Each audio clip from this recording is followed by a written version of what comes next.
Corona हमारी ज़रूरत नहीं थी।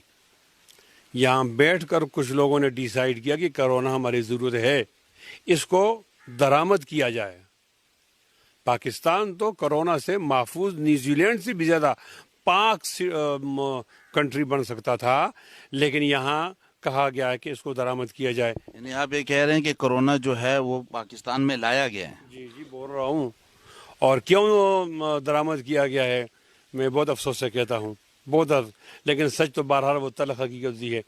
इसलिए कि हम लॉकडाउन गैर शरई काम करके लोगों पे अपने गिरफ्त मजबूत करना चाहते हैं, एक इसलिए कि हम बाज़ लोगों को, आम मरीज़ों को इसमें डालकर एक हदफ तक पहुंचना चाहते हैं ताकि हमें इमदाद मिले, दो। और तीसरा ये कि बाज़ लोग जो हमारे सोच के मुताबिक नहीं बोलते, उनको कोरोना में डालकर उनसे जान छुड़ाई जाए। ये कसीरुल मकासद शैतानी दजल है तो बिन अक़वामी, लेकिन हमारे यहाँ लोगों ने उसको इन मकासद के लिए लाया है।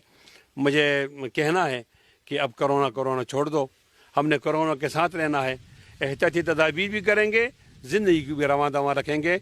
इंशाअल्लाह ये कोरोना 1-2 महीनों में ख़त्म हो जाएगा। लेकिन कोरोना के बारे में हमारी ये शिकायत है कि ये नहीं आनी चाहिए थी। अगर आई है तो मोहतरम इमरान खान की नाहली है।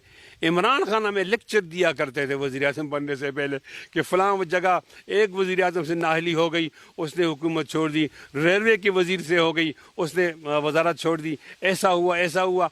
अब मैं उनसे कहता हूँ कि कोरोना में जो लोग बेगुनाह मारे गए हैं, तो बराए मेहरबानी खुले दिल से आकर उस शिकस्त को, यानी उस गलती को, नाहली को तस्लीम कर दिया जाए और इमरान खान से हमारी जान छूट जाए। और अगर वो मुस्ताफ़ी हो जाएं तो ये कौम पर बहुत बड़ा एहसान होगा। कोरोना अगर इमरान ना होता तो कोरोना की ये पोजीशन नहीं, और अगर इमरान है तो कोरोना आगे भी अपने गुल खिलाएगा और एक ख़तरनाक सूरत हाल सामने आएगी।